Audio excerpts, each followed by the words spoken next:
Hi guys, ये Lloyd का machine है। इसका सीरियल है।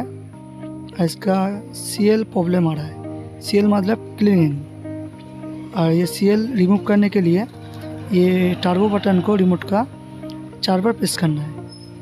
प्रेस करने के बाद 4 बार वो बीप देके वो रिमूव हो जाएगा। उसके बाद मशीन को बंद करके चलाना है, वो हट जाएगा। वीडियो को अच्छा लगा तो लाइक और सब्सक्राइब करना। Thank you.